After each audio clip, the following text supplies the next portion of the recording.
Hey guys, welcome back. It is Alicia. Today I wanted to bring you some important information, I guess. Actually, it was just a question that was popped up yesterday from a story that I shared. And it was simply, how do you stay lean while lifting weights? I think that this is a great question. In fact, it's something I get asked about an awful lot. And so I thought I would just address it in a video to share what I know with all of you. So one of the biggest myths and misconceptions I think that women used to really have, and I feel like we are really starting to kind of get over this, but I think that a lot of women still struggle with this, is this idea that lifting weights is going to make you bulky, it's going to make you big, and it's going to make you look like a dude. Well, for starters, that it couldn't really be further from the truth. For one thing, women don't carry enough testosterone to look like a dude from lifting weights.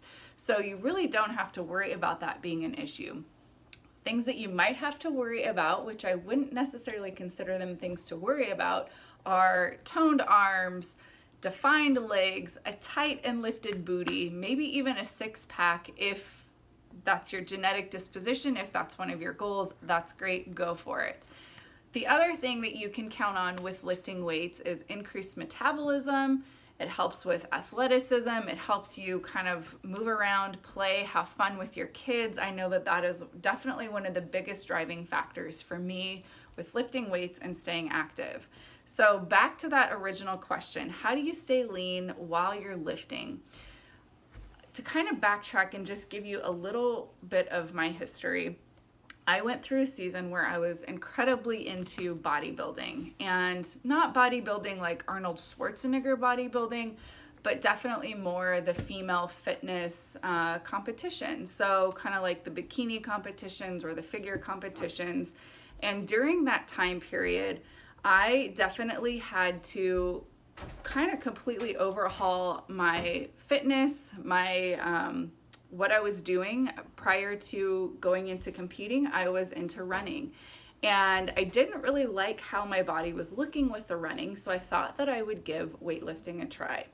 And I started to see some definition in my arms. I started to see some definition in my legs, which tend to be pretty muscular, pretty stocky. That's just kind of my build.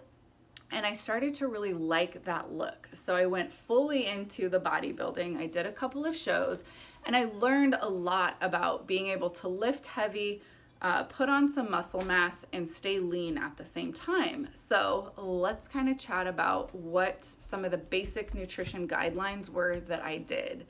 You'll have to excuse that little 7-year-old cutie that is running back and forth. He is helping man the camera. So anyway, back to the nutrition basics. First things first, when you are lifting and you want to be able to perform well, you want to be able to put on muscle mass, you definitely don't want to starve yourself. So a lot of people will go to a nutrition plan that is really low in calories, primarily really low in carbohydrates is something that I see being really popular. And that's not exactly the best way to put on mass or to add muscle. The second thing I want you to realize is that by adding some muscle, the scale might actually move up. So you have to get a little bit comfortable with that number not necessarily being a certain number that you desire.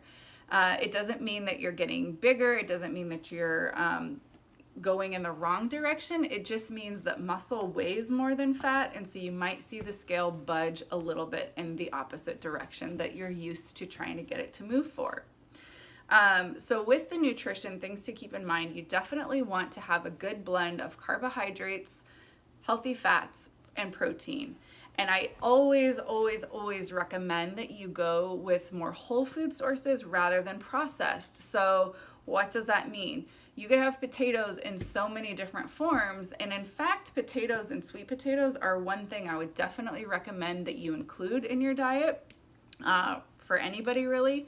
But when we're talking about a whole potato versus a processed potato, a whole potato is going to be the potato that you find at the grocery store in the produce section.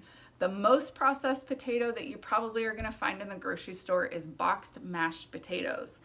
The whole food version of a potato is going to have a lot more nutrients, a lot more of the vitamins and the minerals and the things that your body's going to need to run optimally. Whereas when you get down to the more processed versions of food, a lot of that nutrients is going to be lost during the processing, and sometimes they'll try to add it back in, but it's never going to be as good as the original.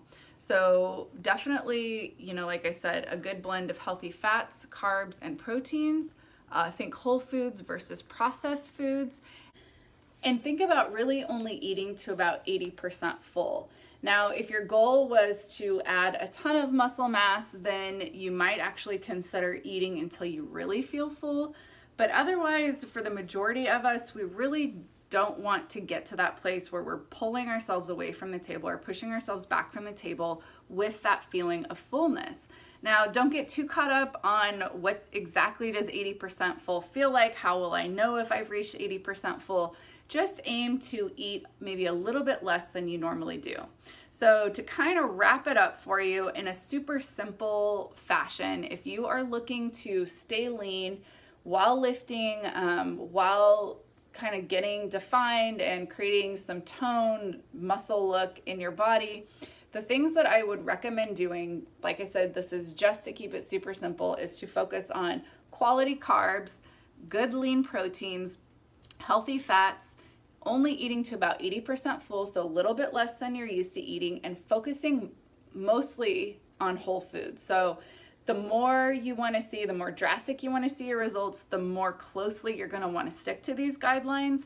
If it's just kind of maintenance or maybe even slow and steady, then you've got a little bit more wiggle room. So focus on hitting those about 80-85% of the time, and you should be well on your way to reaching your goals. If you have any questions whatsoever, my direct message, my inbox is open. You can always leave a comment down below, and I would love to answer that in maybe a future video. For more information or to learn more about what I do, how I could help you reach your health and fitness goals, you could head over to my blog and check that out at www.alishacarlson.com, or you can click the link in my bio for more information and to get yourself signed up for my 5-day challenge that I've got going on right now just for you. Have a great day. Can't wait to hear from you. And until